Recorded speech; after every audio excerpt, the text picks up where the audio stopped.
was all I could think to say. My head was already reeling from the events of the past day.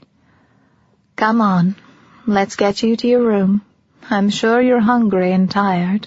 Dinner will start in—" Nefret cocked her head to the side, as if someone was weirdly whispering the time to her. "An hour."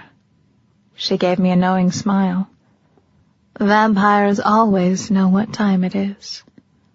"That's cool, too." "That, my dear fledgling, is just the tip of the cool iceberg." I hoped her analogy didn't have anything to do with Titanic-sized disasters. As we continued walking down the hall, I thought about time and stuff, and remembered the question I'd started to ask when Skylar had interrupted my easily derailed train of thought. "So wait, you said that classes start at 8 at night." Okay, I'm usually not this slow, but some of this was like she was speaking a foreign language to me. I was having a hard time getting it. "Once you take a moment to think about it, you'll understand that having classes at night is only logical. Of course, you must know that vampires, adult or fledgling, don't explode, or any other such fictional nonsense, if subjected to direct sunlight. But it is uncomfortable for us. Wasn't the sunlight already difficult for you to bear today?" I nodded. "My Maui Jims didn't even help much." Then I added quickly, feeling moronic again. Maui Jims are sunglasses." "Yes, Zoe," Nefret said patiently.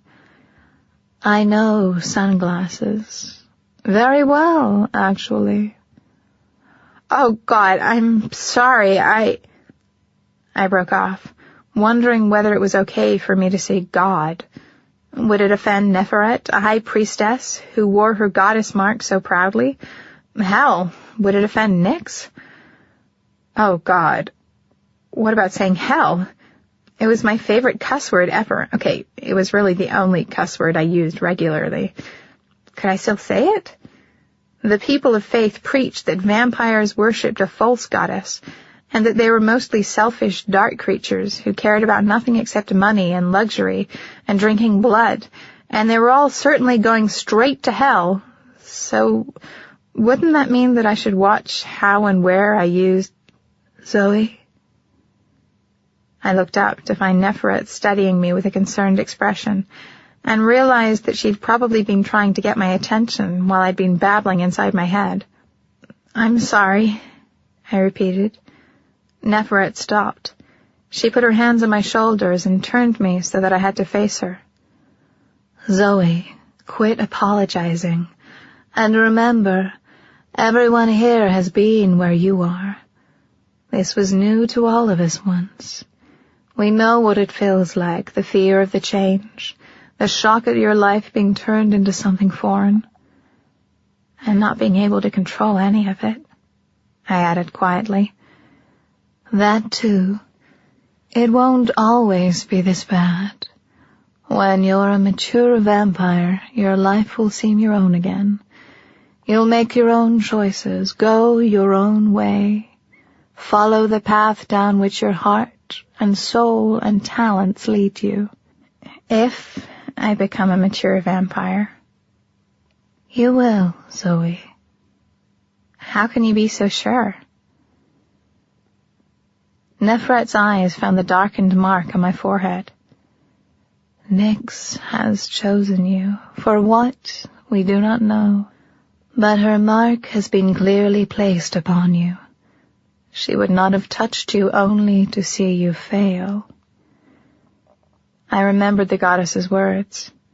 "Zoe Redbird, daughter of night, I name you my eyes and ears in the world today, a world where good and evil are struggling to find balance," and looked quickly away from Nefret's sharp gaze, wishing desperately that I knew why my gut was still telling me to keep my mouth shut about my meeting with the goddess.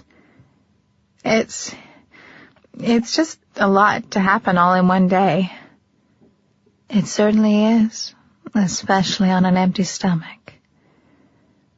We had started walking again when the sound of a ringing cell phone made me jump. Neferet sighed and smiled apologetically at me. Then she fished a small phone out of her pocket. "Neferet," she said.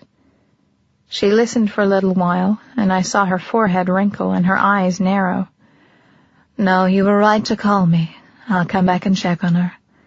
And she flipped the phone shut. "I'm sorry, Zoe. One of the fledglings broke her leg earlier today.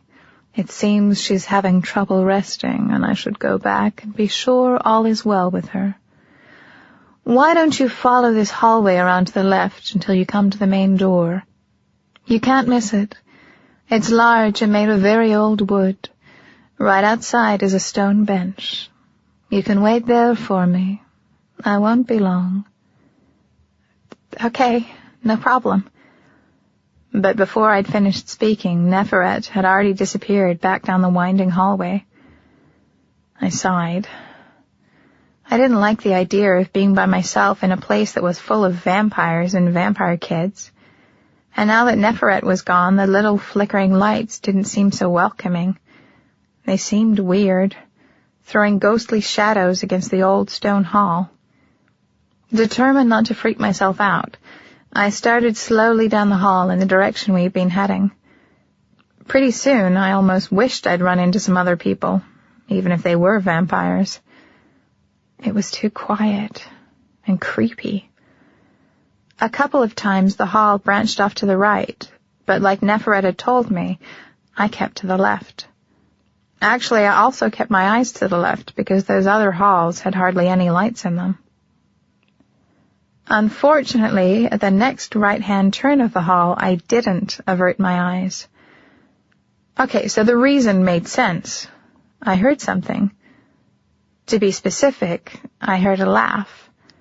It was a soft, girly laugh that for some reason made the hair on the back of my neck stand up.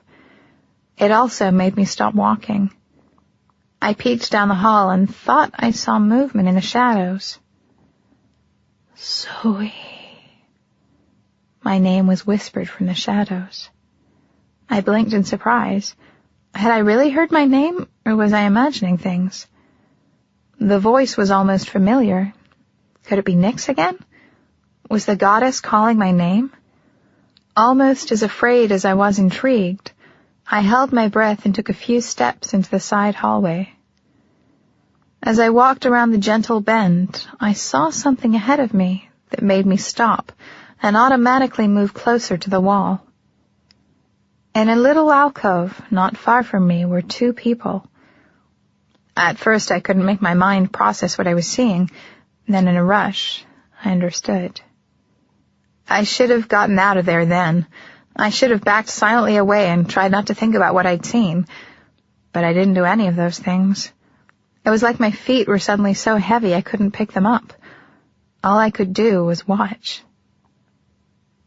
The man, and then with a little jolt of additional shock I realized that he wasn't a man. He was a teenager, not more than a year or so older than me. He was standing with his back pressed against the stone of the alcove. His head was tilted back and he was breathing hard. His face was in the shadows, but even though he was only partially visible, I could see that he was handsome. Then another breathy little laugh drew my eyes downward. She was on her knees in front of him. All I could see of her was her blonde hair.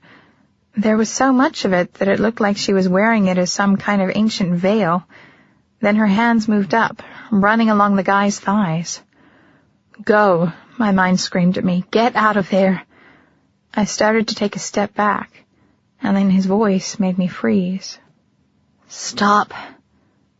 My eyes got huge, because for a second I thought he was talking to me.